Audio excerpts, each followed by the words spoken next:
In this video, I'm going to show you how I took this photo and finished up with that one and that one. And I'm also going to try and show you the intermediate steps I went through before I got to those finished photos. And I'm going to try and explain my reasoning behind what I did. So this was the original photo, and there are a couple of things that stand out straight away from me which are a distraction. One is obviously the chair that the young lady is sitting on. That was a distraction. And the other thing that I personally didn't like was the way she was looking with her eyes. So my first thought was, well, okay, let's get rid of the chair and we'll put a vignette on it and we'll sort the eyes out. So let's look at how we did that. So we'll go back to the original photo. Or at least I'm not going to show you the cloning, because cloning is cloning. If you can do it once, you can do it everywhere, really. What I want to show you is how I sorted the eyes out. Now, if you are using the Adobe photography plan and you've got the latest version of Photoshop CC, then we have in here something called neural filters. Let's load up these neural filters. And one of the filters we have under the beta filters, and everybody will have access to this, is something called Smart Portrait. Let's switch on Smart Portrait, and we have down here a whole load of sliders that we can use. And the one that I'm interested in is gaze. If I push the gaze right the way over and give it a +50, watch what it does to the eyes. This takes a little while because it has to push the photo up into the cloud where it'll process it and then it'll send it back again. And there you are, it's shifted the eyes. So I can say OK to that and it'll put that onto a new layer.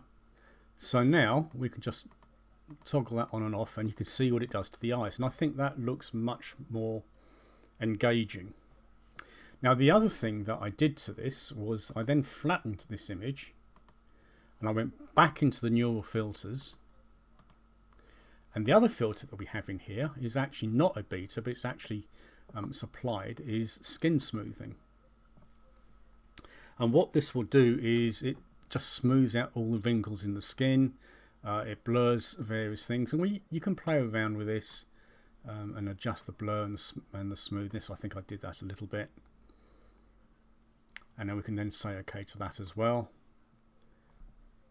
And that will then produce a new blurred layer, and we'll flatten that part as well. So this gave us this image, which I then put a vignette on it, and I looked at it and I thought, yeah, it's okay, but I'm not really that enamored with it, to be honest with you. There's a couple of things in here which I don't like. I don't like the hat. The hat is really dominant in the photograph for me. Then we have the strings which are coming off the hat, which make it look a little bit untidy. And then we've got the hair coming down, which curves round there and comes out here. All of these things I felt were a bit of a distraction. And then finally, I just felt she's looking the wrong way. I'd rather have her looking towards the right than to the left. So, crop the image, which gets rid of a lot of those strings on the hat, and we flip it so she's looking the other way. And that's looking much better. But I'm still not happy with it. And I just thought, maybe this would just look better in black and white. So we start off with a black and white photo. This one. So let's fire this off into Photoshop.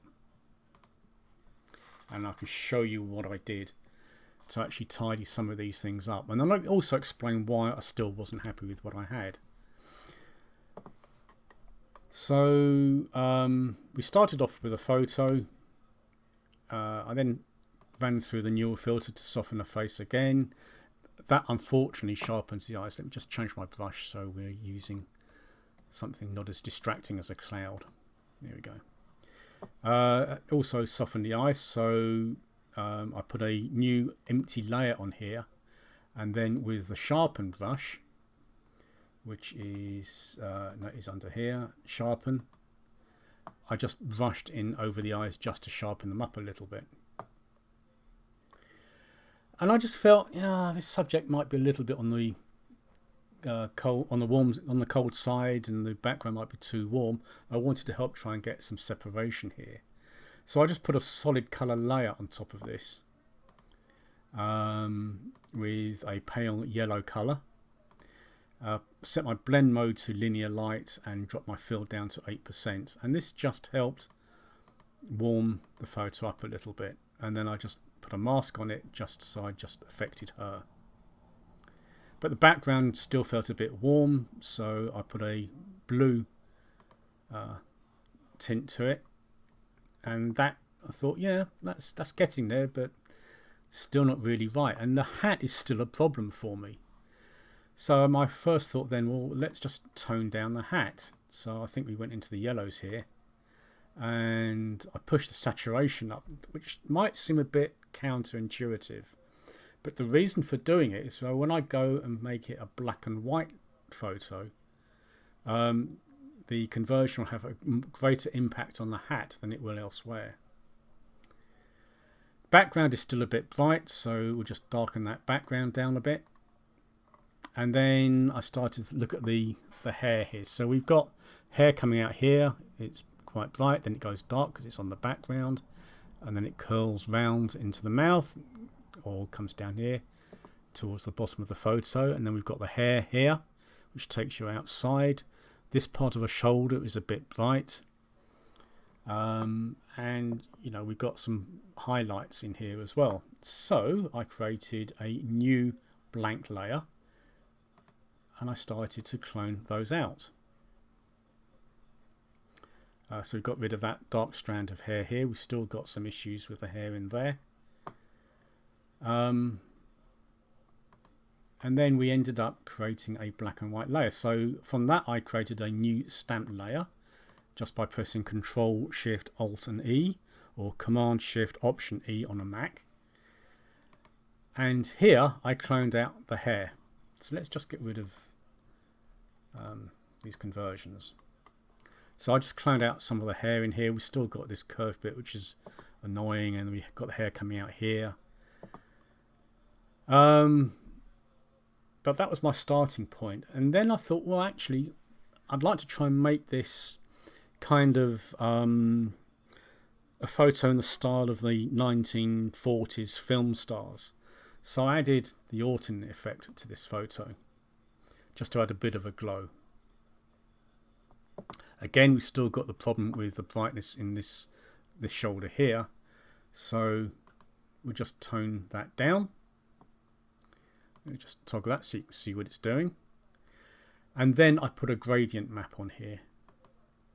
And that's where I finished with this photo. Now there's a couple of things on this I don't like.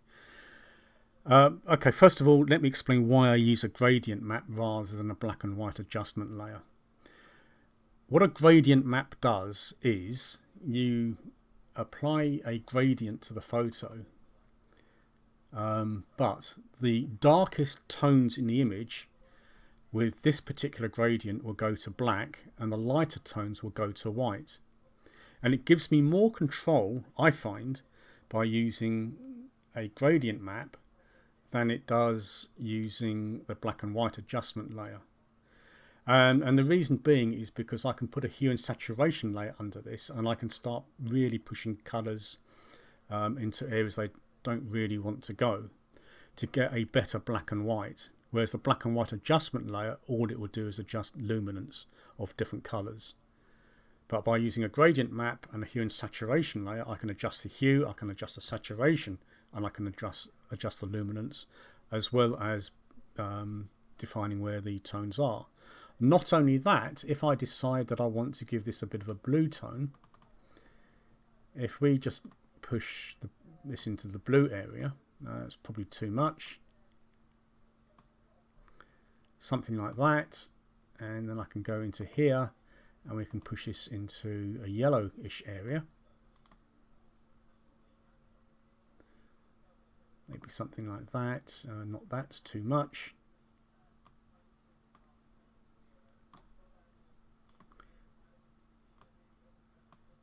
Something like that maybe. I can do that with a gradient map I can't do that with a black and white adjustment layer. So I find a gradient map gives me more flexibility. Not only that, if you're using Photoshop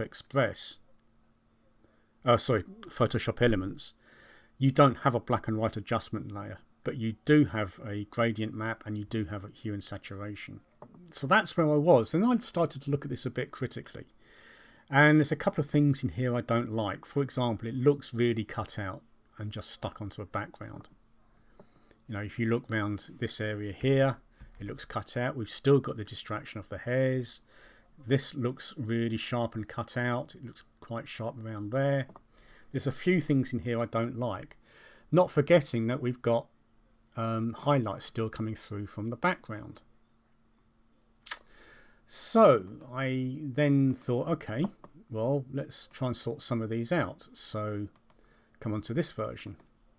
Let's go and edit you inside Photoshop Elements. So this is just a duplicated copy of the previous photo. But this allowed me, then I started to play around with this and started to try and do some work on these areas which were distracting me. Notice I've blurred the mask, so now the edge looks a little softer, a little more harmonious with the photo. Still didn't like it though. Again, the hat is still quite dominant in the scene for me, and I just didn't like that background. So the next thing I did was to use a different background.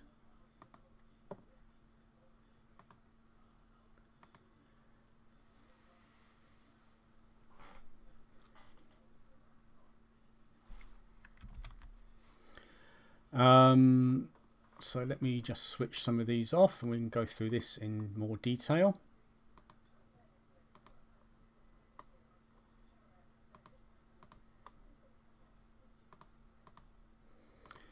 So again, we start off with the base photo, which has been softened and the gaze altered. Then I went back in and sharpened the eyes. Now this is one place where I think I probably made a mistake, because what I did was I blurred and softened the image first. And sorry, I changed the gaze and then I blurred and softened the image. And what I should have done is I should have changed the gaze, sharpened it, and then I should have blurred and softened the image. But that's kind of a detail. Next thing I did was I darkened the jumper down. So if we look around the shoulders, we can just see in here it's just darkening that down a little bit with the mask.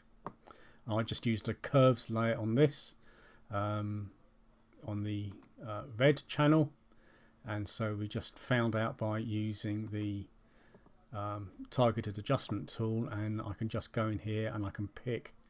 Notice how on the curve over here, you'll notice as I move my mouse around, a little circle appears, and that shows me what the tone is under where I'm pointing.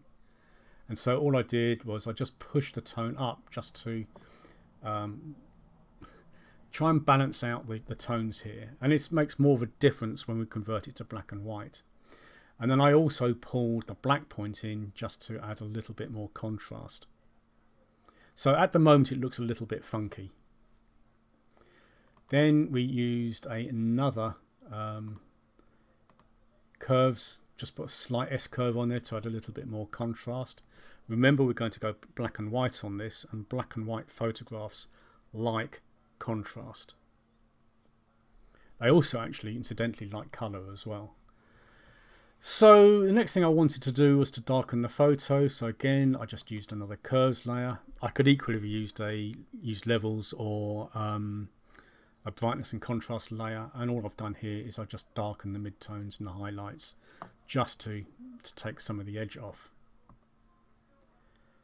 Then I created a new, while I was down here on the background, I also started to clone out some of these hairs that were distracting me, and this is another thing which I didn't like either, but we'll come back to that in a moment.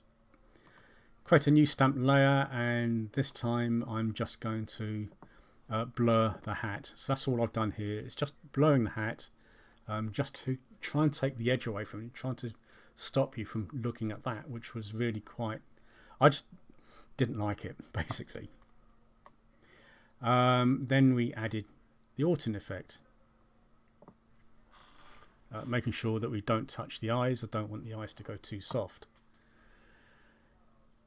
After that, I just went up to select subject, and select subject. This will actually do a pretty good job now. We've got rid of some of those distractions, so we just need to do a little bit of touching up just to get rid of some of these bits in here that were selected. Let's get rid of that. And then I added a new background layer. This layer I got off Pexels. Pexels is a free image library, so if you're doing your own photos, it's free to download and use this stuff. So this came out as quite a sharp wall. So all I've done is I've just done a Gaussian blur just to push it back in the background. And then basically masked out the young lady and dropped her on there. Then I added a gradient fill, a radial gradient fill, and all this is doing is, if we just go back into this, all this is doing is this is adding a spotlight to her face, just to brighten her face and actually just make it pop out of the photo a little bit more.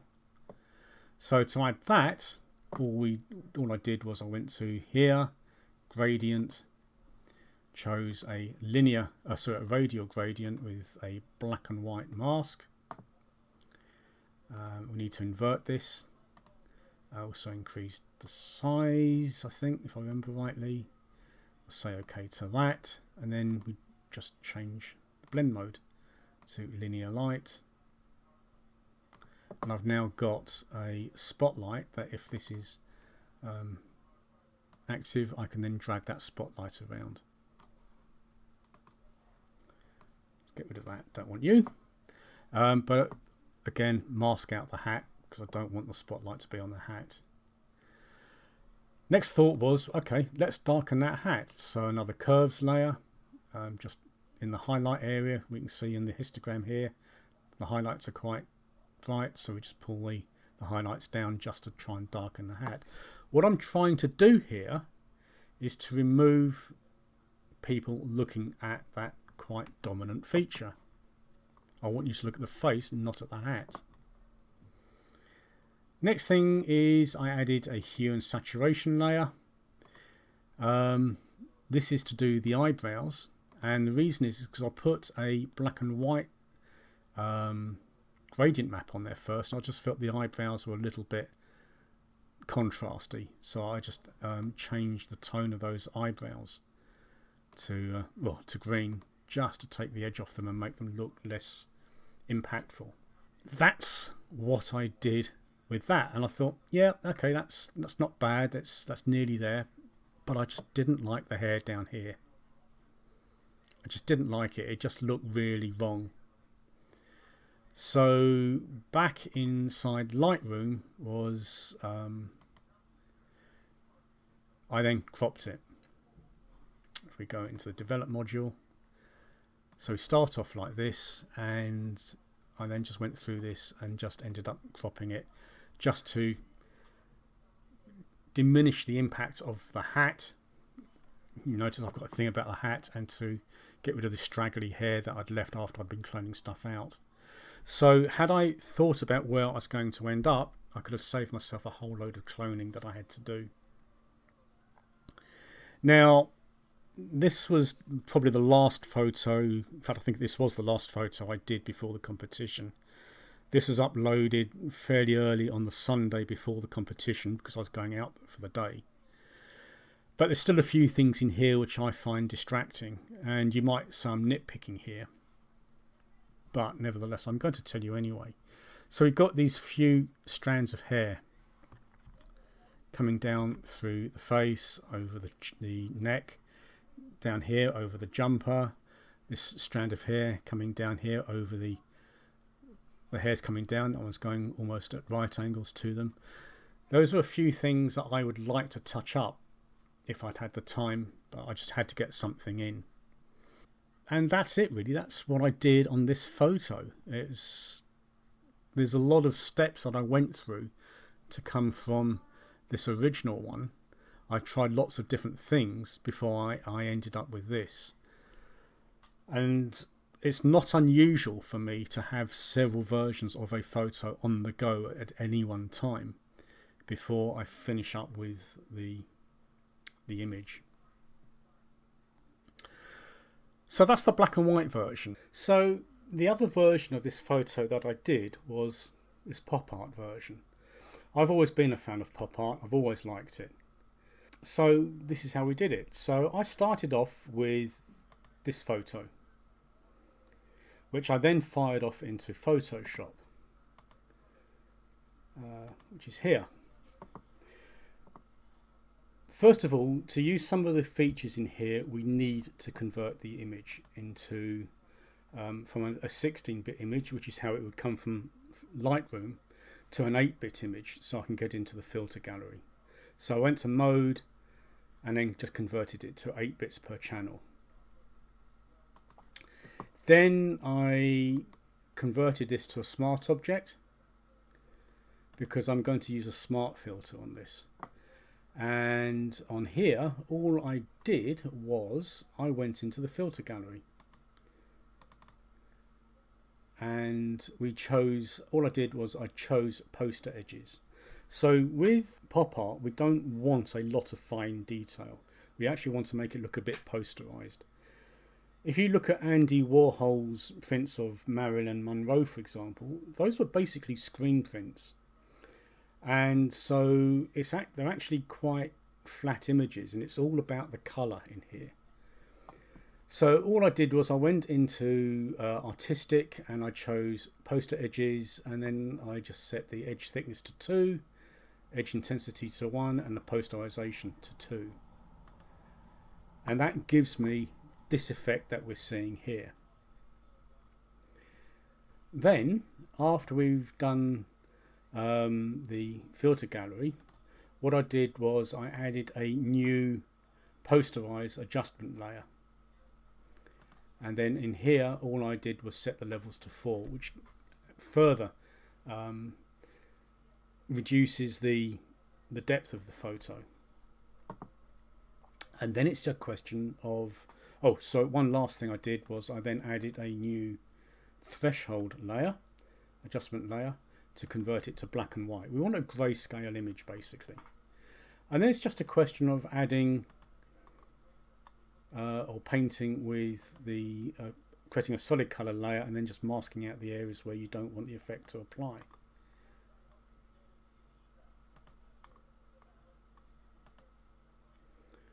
Not forgetting to whiten the eyes, of course. And then the last thing I did, and this is purely optional, you don't have to do this. In fact, I think if you're using Photoshop Elements, you can't do it anyway. So again, I just created a new blank layer, converted it to a smart object, and we went into the filter gallery and chose sketch and a half-tone pattern. And then you'll need to play around with the size and the contrast to suit your photo. And that just gave me the half-tone pattern, these little dots over everything, which I just wanted over the young lady and her hat, not on the background, so we've just masked out the background. And that's basically how I created the pop art photo. Like I say, I like pop art. I do like pop art, I always have done. What would I do on this? Again, I would probably crop out, or not crop out, but clone out the hair which is curling up over here, the one that's going over from the side to her lip.